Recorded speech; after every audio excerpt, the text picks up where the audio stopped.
So, welcome to day 3. Today we are going to study the topic of scattering of light.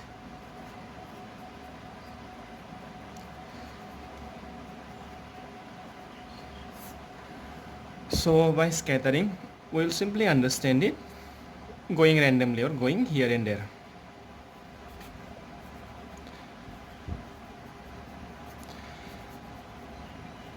So, what happens if a light comes?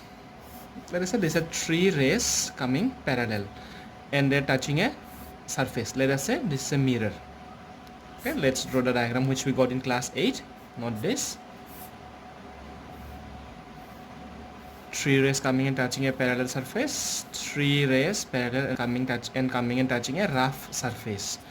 So in this case, because the surface is very much plane, what we will notice is the reflected ray will also go back parallel by following the law of reflection. That means for this ray, this will be the 90 degree, this angle I are equal. For this ray, this will be the 90 degree, angle I, angle R equal.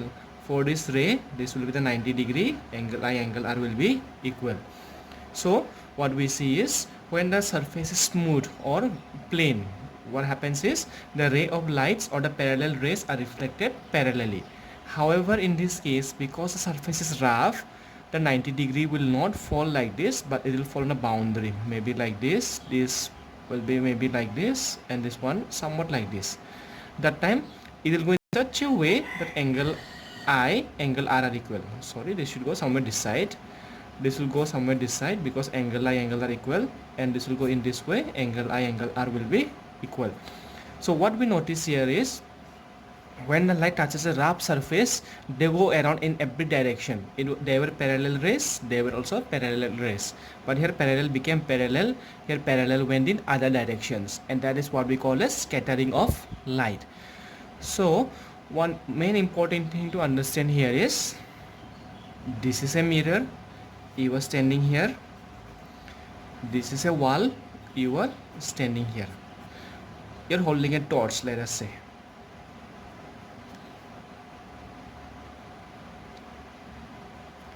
So when the torch light will go and touch the mirror is a plane surface, so as a result they'll reflect this torchlight parallelly back to your eyes. That time what will happen is you will see the image of the torch on the inside or behind the mirror.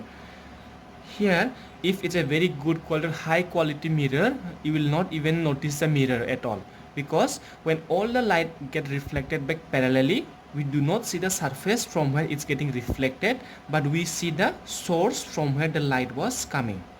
I hope you understood it. I'll repeat it once again.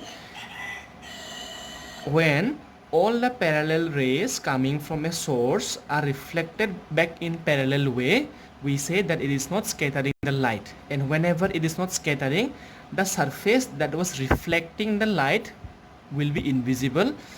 What will be visible is an image of the source inside the reflecting surface. In this case, because this is a rough surface, the parallel rays going from the torch will go in all directions randomly, and this is what we call as scatter. And when the scattered light touches your eye, you will see the wall, but you will not see the image of the torch inside the wall. So this is the difference. In parallel reflection, we don't see the surface. In scattered reflection, we see the surface. In parallel reflection, we actually see an image of the source. In the scattered or non-parallel, rough surface, we do not find any kind of image inside the surface. We see the surface directly. So I hope you understood this much idea. So knowing this, let us go to the next topic, our Tyndall effect.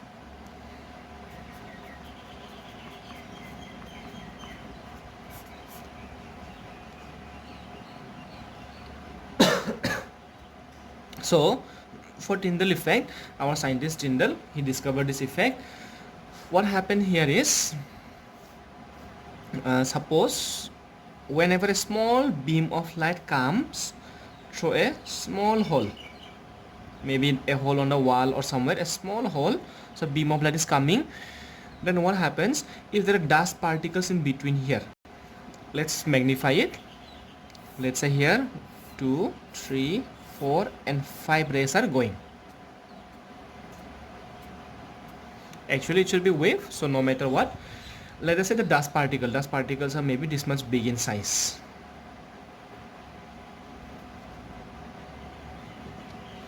So in this case what will happen, let us draw one more somewhere here. When this light touch this part, because it's touching the dust particle which is rough, it will get reflected back maybe in this direction. When it touch here, maybe it will get reflected in this direction. This is not touching anywhere, it will pass through straight, and maybe some other dust particle is here, will hit it and get reflected in back. This one may reflect back straight, this one went straight without any reflection. However, maybe one particle was somewhere here, so it touched it, so it reflected back. So what we can see here is a small beam of light coming through a small hole. When it touches the dust particles, it gets scattered. What was the meaning of scattered? Going here and there. I already told you, if this is a wall, if this is a mirror, suppose a wall and this is a mirror. Mirror will reflect the light parallelly, means it will not scatter it, so we cannot see the mirror, we'll see the image. This is a wall, it will scatter the light everywhere, so we will not see any image, but we will see the wall. Same in this case, what happens is these rays are getting scattered. As a result, we'll see the dust particles in the air, small dust particles. So from far away it will seem like wherever the light is going, you can see the path of the light. Why can you see the path of the light? Because little by little, maybe 1, 2, 3 or very few out of total thousands and thousands of rays, they are getting scattered here and there from every direction. So as a result, we can see the path of the light through which the light is actually moving. So this is what we call as Tyndall effect. Now after Tyndall effect, our next topic will be based on again scattering, something called as why does the sky appear blue. So before going into that, let us understand we had how many colors total? 7 in our rainbow, 7 colors which we can see. Actually out of those 7 colors, what happened is our eyes can detect blue, yellow and red color. So then how do you see different colors, different shades of red, different shades of blue, different shades of pink? Pink is not here. Actually these 7 colors combine and our eyes will accept how much blue light is there, how much yellow light is there, how much red is here.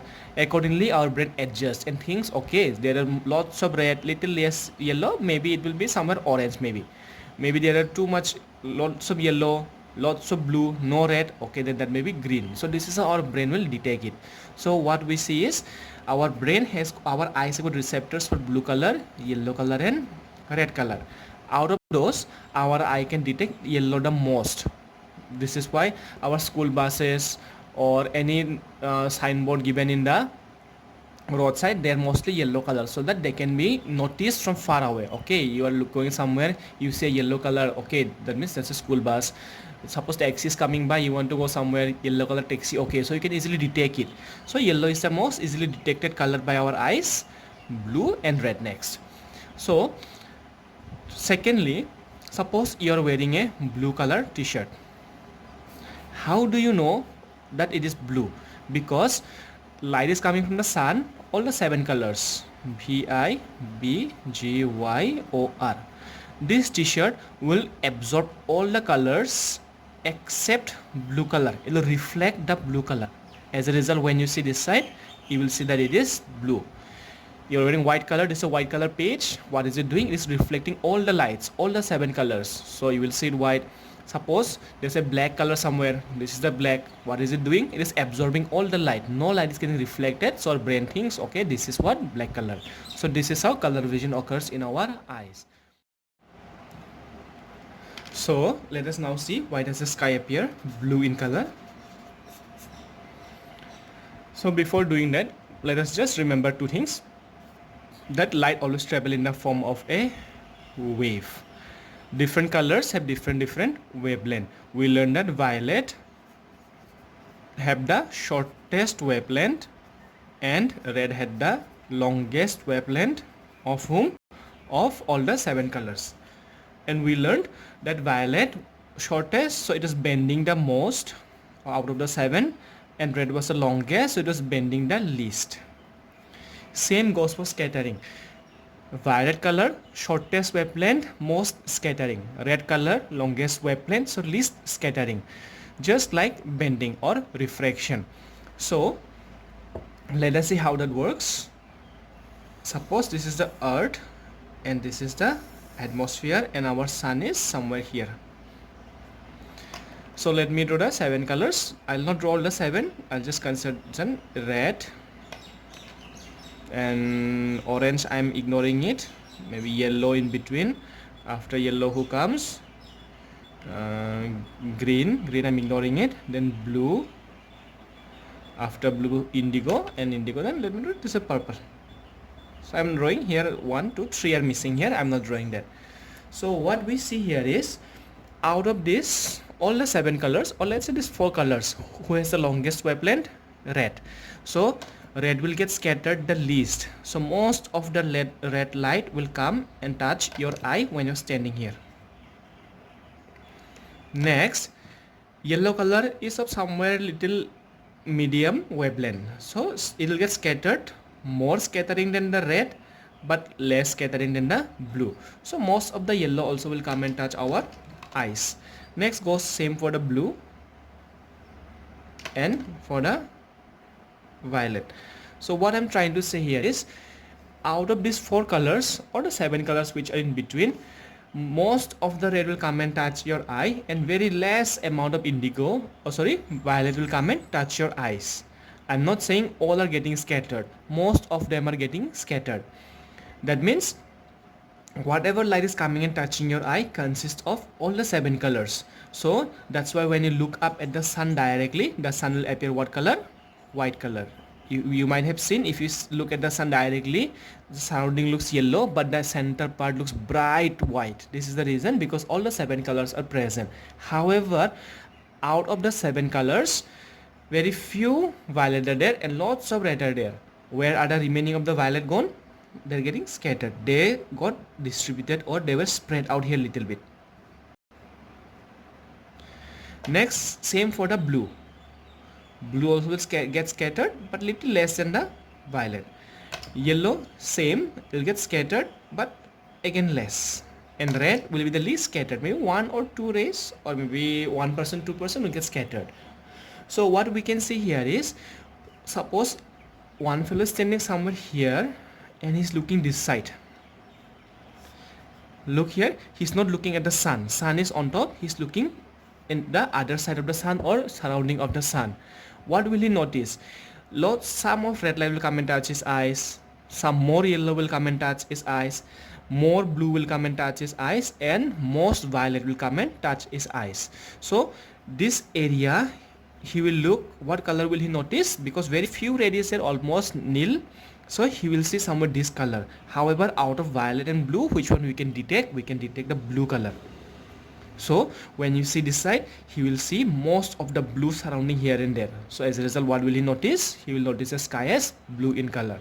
But if you look directly at the sun, what will he notice? He will notice the sun to be white, because same like you are here, the light will come this side also for him straight, and all 7 colors will come and touch his eyes.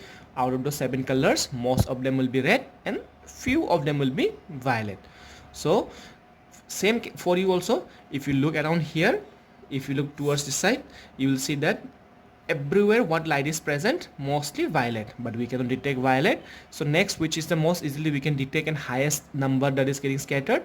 Blue. So you will see blue obviously in the surrounding, because all the particles, the atmospheric particles, are scattering the blue color light here and there.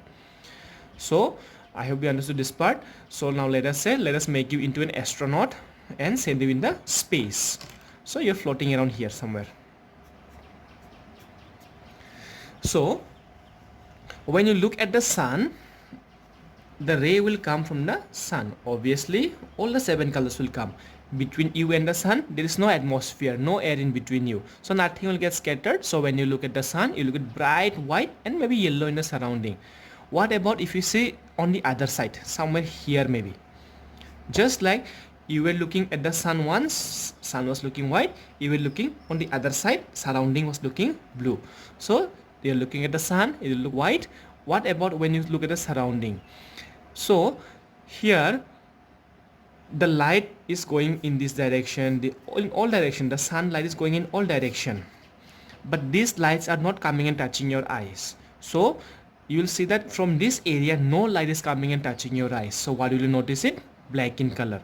However, if there was an atmosphere, maybe air was there, then the light will get scattered here and there and some blue color will come and touch your eyes, then you will notice this part as blue. But since no atmosphere is present, nothing is coming from that region, as a result what will you see? If no light means you will look it as black in color.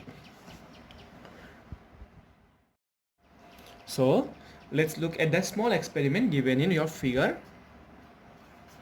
11.11. Here is given a lens is given. It's not mentioned what type of lens, but it will definitely be a convex lens, so that to make it parallel. S means source, maybe a torch or something.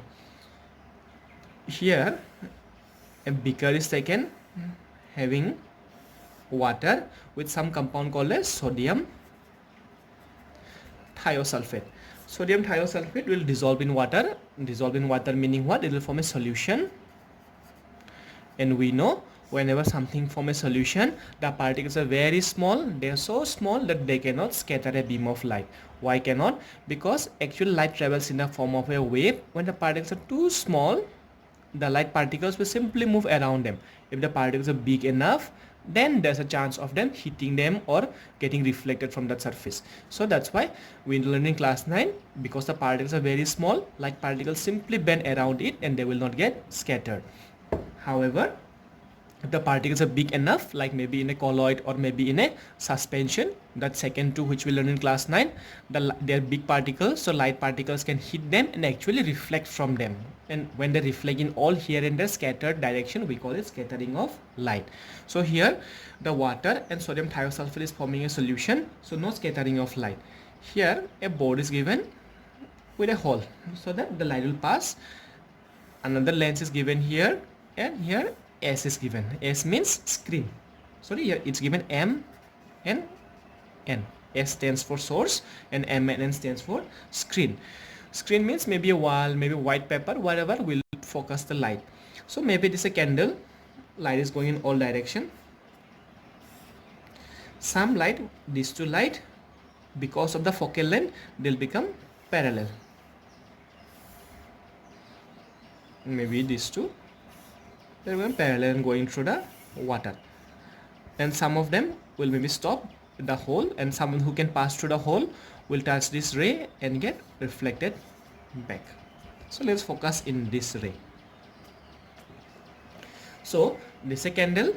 So obviously what does it have? All the 7 colors: violet, indigo, blue, all Vibgyor. Is the light passing through the water? Yes. Is the water scattering any kind of light? No. So all the colors are going straight without any problem. And after reflection, an image is being formed here. And what color will it be? Obviously white in color. Now what is given here? We should add some amount of concentrated H2SO4. What is H2SO4? It's an acid, okay, which we are going to study in chapter 2. Concentrated the name is sulfuric acid. When these two reacts, or when you add H2SO4 in sodium thiosulfate, they react to form an insoluble precipitate. What is precipitate? Whenever in a chemical reaction some insoluble substance is formed, insoluble means what? Which will not dissolve in the water. That is what we call as precipitate. So that means here lots of insoluble substance will be formed. Why are they insoluble? Because they are big in size, and whenever they are big in size, what can they do? They can scatter the light. So I hope you understood this. So lots of insoluble precipitate will be formed. Because it will form lots of insoluble precipitate, it will turn into a suspension. Now from solution it will form into a suspension. Now suspension particles are big, so they can scatter the light now. As a result, out of the 7 colors, who gets scattered the most? Obviously those fellows belonging to the lower wavelength. Who do not get scattered the gets scattered the least? Red, this longer wavelengths. So what we see here is violet, indigo, blue, all of them will get scattered here. They'll start to go in all directions in the solution. And I already told you which color do we can see the most clearly. Our blue color, or our eyes can detect blue color the most. So slowly we'll notice the solution is turning into blue. Earlier it was colorless. Now because what happens here is this solution will scatter most of the blue, almost most of them. What color will reach this side? Maybe some yellow, little more orange, and mostly red color. So that means this point here will first seem little orange, and when lots of solution is precipitate is formed here, lots of color will get scattered. Even yellow will get scattered around here, orange also will get scattered. So what we'll see here is we'll see only the red color. So that means when you are looking from this direction, you will see the lens. Through the lens you will see the solution. Through the solution you will see this lens, and through this lens you will see the source. When you're keeping your eye here, it will look like the source is red color. Why? Because from the source all the colors were coming pure, and out of those all colors only one color reached your eye. Which color? Red. So your brain will think, okay, the source is red. So this is the reason why our sun appeared red during the sunset. Again, let us try. This is the atmosphere. This is the earth. You are standing here. The sun was somewhere here, and you remember it, horizon means the plane surface. Okay, sun almost about to sunset. Now the light is coming. What color light?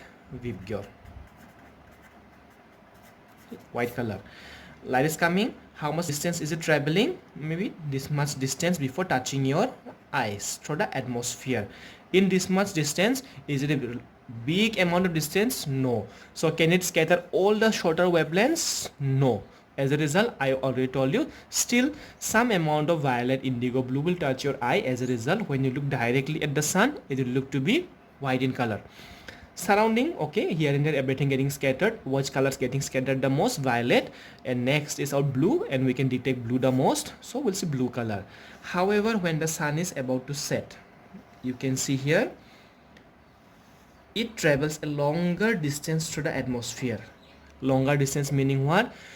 The shorter wavelengths will get scattered more and more. So what happens here? Almost all the shorter wavelengths are getting scattered, no more. They're all spreading here and there, and whatever light is going and touching your eyes, only the longer wavelength or the red color or little orange is entering your eyes. So when you look at the sun right now, what will you notice? You'll notice the sun is red in color. You might have noticed just about when the sun is about to set almost completely, this region of the sky also become red. The sky become reddish near the sun. Reason is because in the evening the light from the sun is traveling a very long distance to the atmosphere. Shorter wavelength all got scattered, and now the red is also starting to get scattered. As a result, this area surrounding lots of red light will be available. As a result, the surrounding area may be not visible as red in color also.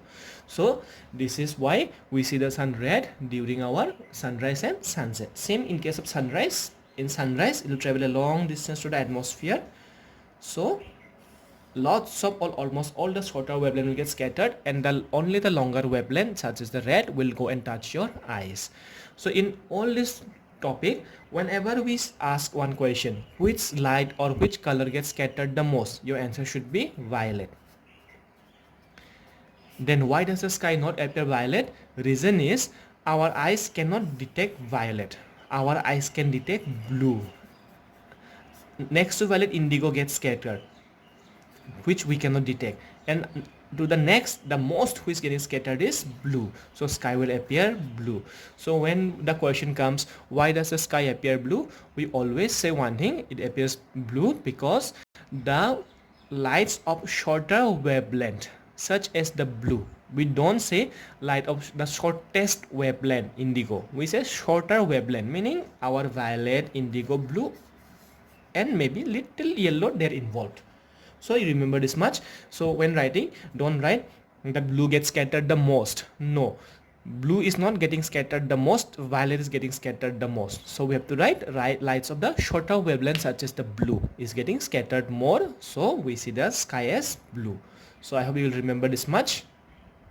Don't forget this, don't make a mistake here. So for doing the numericals for this chapter, what we have to do is, the question will be a person suffering from myopia, or a person suffering from hypermetropia can see this, or cannot see beyond this or nearer in this. Find the power of the lens. Question will be power and nature of the lens. So to find power, capital P, unit will given in dioptry. We always do 1 by f. What was f? The focal length. And I already told you, or we already know from chapter 10, that f should be in meter if you want to find out the power. Normally f can be in centimeter or meter, no problem, but if you have to find the power, f should always come in meters.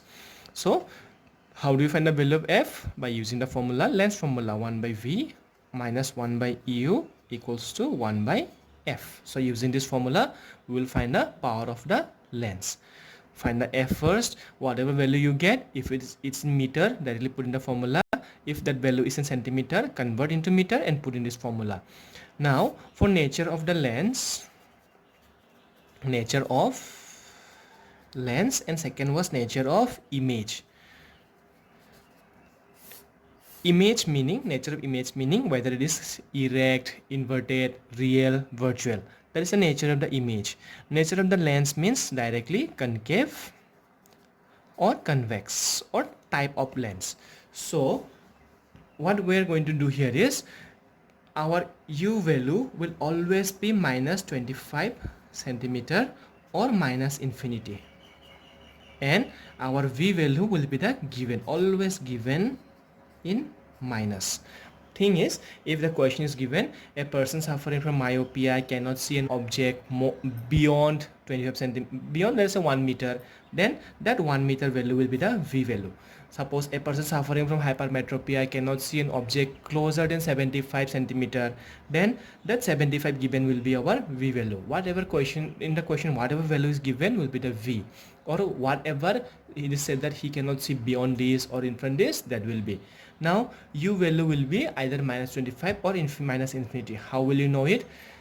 For this, whichever thing he cannot see, place the object there.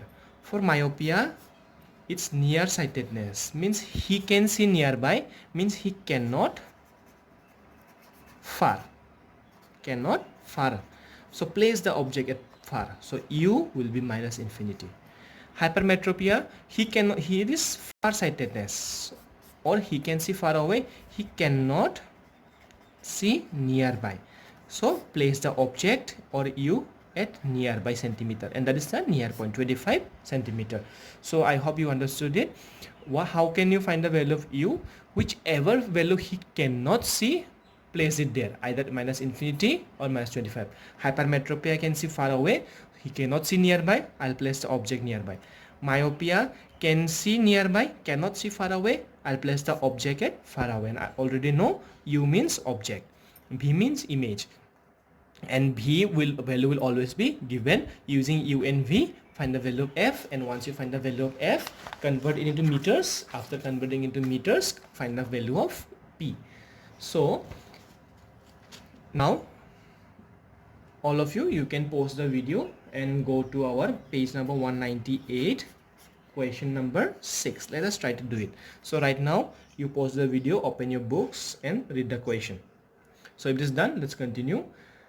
It's given the far point of a myopic person. What is given? Myopia means mn, nearsightedness. He can see nearby, so he cannot see far away.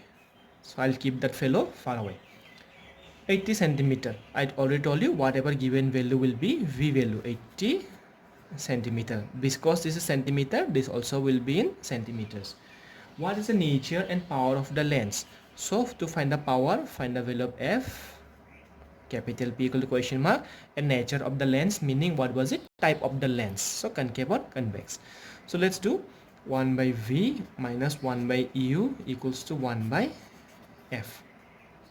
1 by minus 80 minus of minus infinity equals to 1 by F. Let's put the minuses on top. Minus 80 minus minus plus 1 by infinity equals to 1 by F. Now what is infinity? Infinity means very big. Let us just understand one small idea. You take one apple, divide into two pieces, you get half. You take one apple, 4 pieces you divide it, you get smaller. You take one apple, divide 8 pieces, you get much smaller. Like that, if you divide one apple into uncountable parts, how much big will you get? 0. You will not get anything. So anything divided by infinity will be 0. That means this value will come out to be minus 1 by 80 plus 0 equals to 1 by F. So minus 1 by 80 plus 0 is doesn't matter, 1 by F. What will I do? Flip it. Minus 80 equals to F. Therefore F equals to minus 80. What will be the units? Because we were using centimeter, it will come in centimeter. Now to find the power, I cannot do in centimeter, I need it in meters. So minus 80 divided by 100 meter, which is equals to how much? Minus cut 0 0, this side will get 4 by 5 meter. Now we can easily put in the power. P equals to 1 divided by F. I already told you, draw this line first. What is on top? 1. What is below? Minus 4 by 5. So this minus doesn't matter, it can go on top, it can come below. 4 was below, 4 remains in its position, 5 will change the position and go on top. So this will be minus of 5 by 4d, or if you divide it, you'll get it minus 1.25d. So we can say the power of the lens is minus 2.5d. Because it is minus, what will it be? It will be a concave lens. The type of the lens will be, or the nature of the lens will be a concave lens. Because I already told you, remember the word XP. Convex F positive, concave F negative. This is negative. So what is it? Our F was negative, P negative. It's the same thing. So it was negative. So right now, I hope you have understood this much. If you want to write it down, you can post the video here and you can write it and note it down in your copies. Or after that, let's go to the next one, question number 7. So if you write it right, and then you can pause it, and let's go to question number 7.